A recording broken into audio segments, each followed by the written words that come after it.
E hoje nós vamos falar sobre a doença de Parkinson, que afeta tantas pessoas. E para isso nós temos um convidado muito especial, é o Dr. Pedro Henrique de Abreu Macedo, neurologista e neurofisiologista. Já está aqui comigo e com a Jéssica, não é? Prazer, Doutor, bem-vindo. Obrigado, prazer.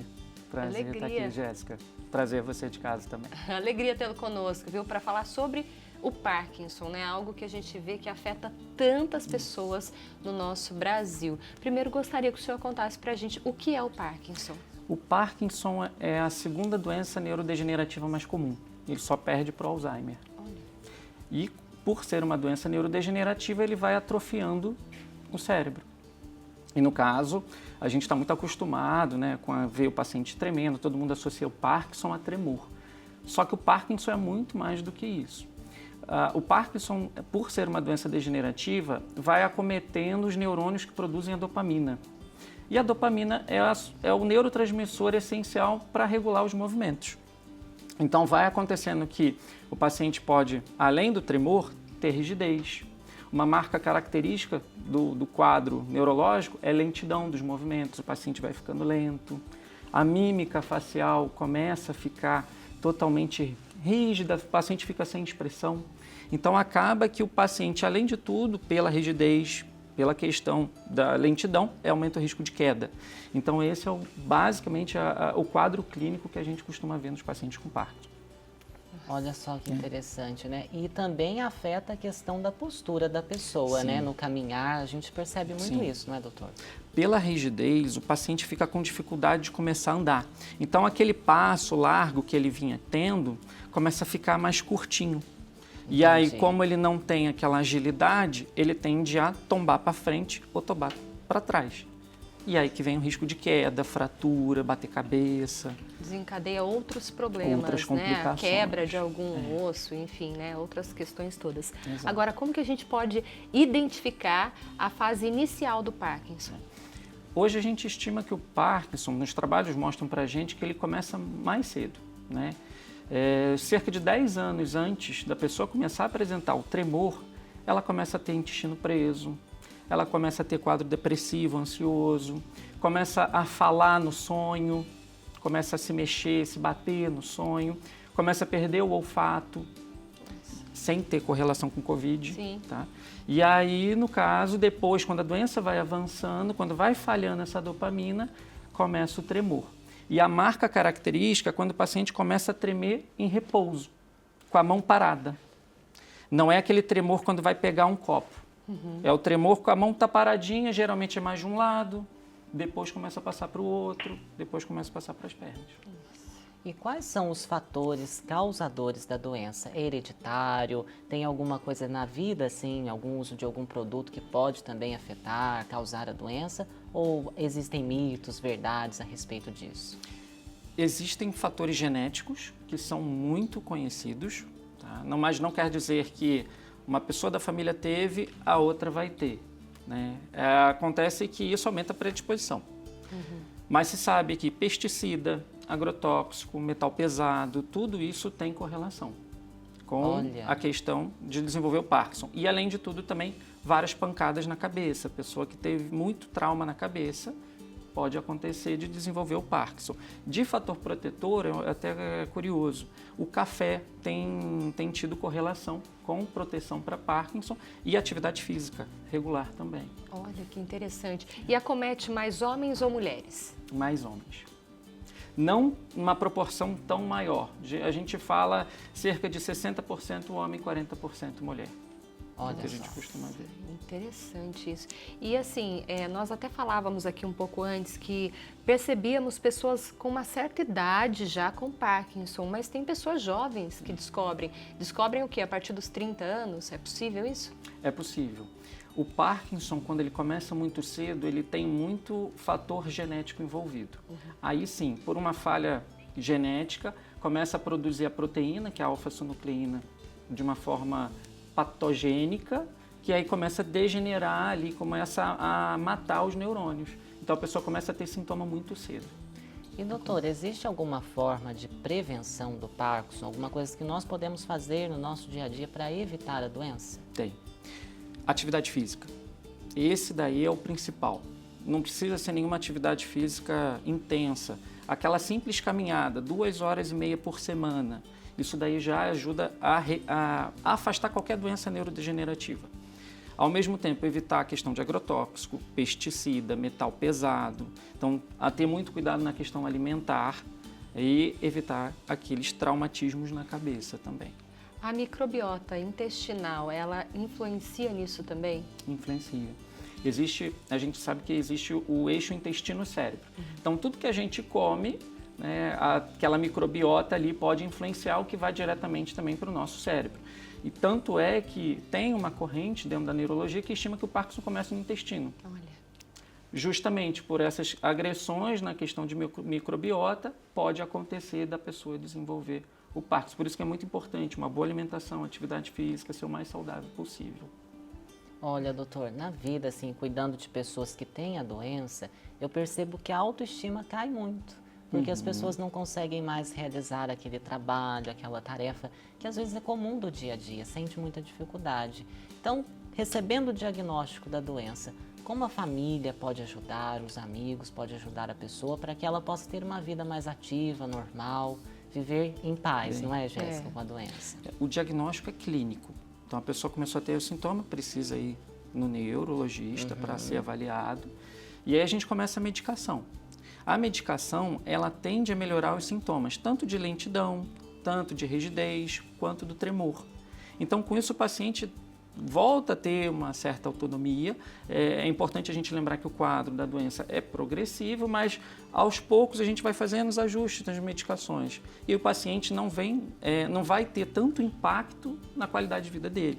Muitos conseguem trabalhar normalmente, só quando a doença chega, às vezes, num quadro mais moderado, avançado, que aí tem suas limitações.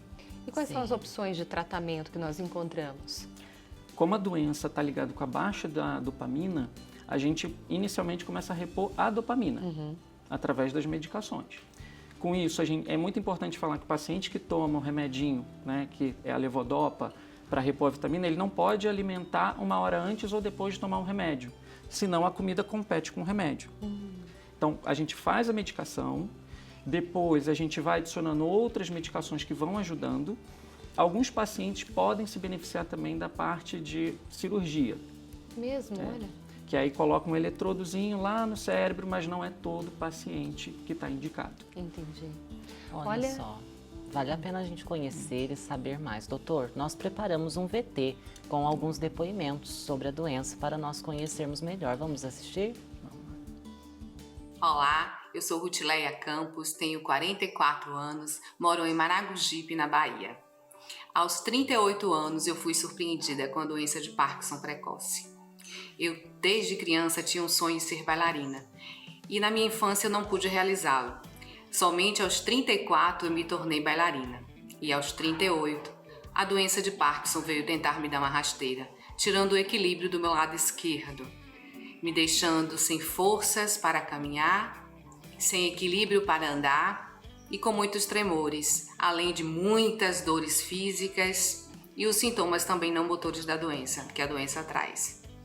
Mas eu não desanimei, eu segui firme com o meu propósito de viver e agradecer a Deus todos os dias. Me chamo Daniele Lanzi, tenho 48 anos, sou de São Paulo e aos 36 anos eu fui diagnosticada com Parkinson de início jovem.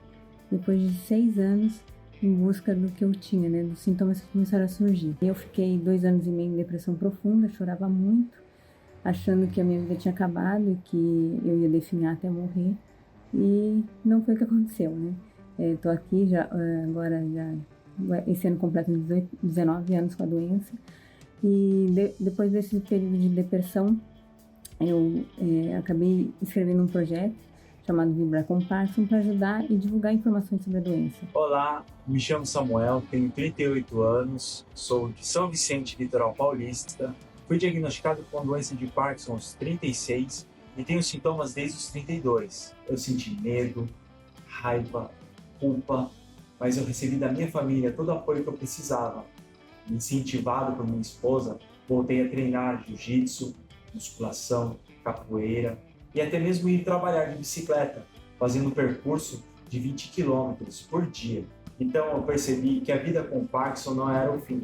Era apenas um recomeço, um pouco mais difícil, mas um recomeço. Hoje eu tenho consciência da gravidade que é a doença de Parkinson e aprendi a respeitar e conviver com ele, sabendo que o diagnóstico de Parkinson não é o fim. Uau, 3 depoimentos muito sérios, né? Importantes. Um abraço a vocês que partilharam um pouco da vida conosco. E tão jovens, doutor? Nesses pacientes, provavelmente tem algum fator genético ali que esteja influenciando. E é muito importante esse último relato, né? A doença não define a pessoa, né? Isso não é um ponto final, a história da pessoa não acabou ali. Tem muita coisa ainda para fazer, tem muito paciente que a gente consegue retomar a atividade de vida diária, só tomar medicação, fazer tudo certinho. E tem tratamentos alternativos também surgindo no mercado ou não? Como funciona isso? A gente tem tido trabalhos com estimulação magnética transcraniana, já tem alguns relatos. Tem trabalhos mostrando que a acupuntura pode auxiliar, não é que nenhum desses tratamentos substitui a medicação, tudo. Sim. Mas o mais importante, o paciente teve o diagnóstico, é muito importante fazer fisioterapia, fortalecer a parte muscular, evitar o risco de queda e, no caso, sempre acompanhar certinho com as múltiplas especialidades. Fisioterapia, fonoaudiologia também, por causa da deglutição. Então, isso tudo é muito importante. Todo esse tratamento nós encontramos no Sistema Único de Saúde? Questão de medicação, a questão de cirurgia, alguns lugares, mas aí é muito mais restrito, tá? Mas a questão de fisioterapia, fonoaudiologia, neurologista, os exames essenciais, sim. Que ótimo. Que bom saber, né? E é sempre bom nós sabermos e partilharmos com as pessoas que estão ao nosso redor.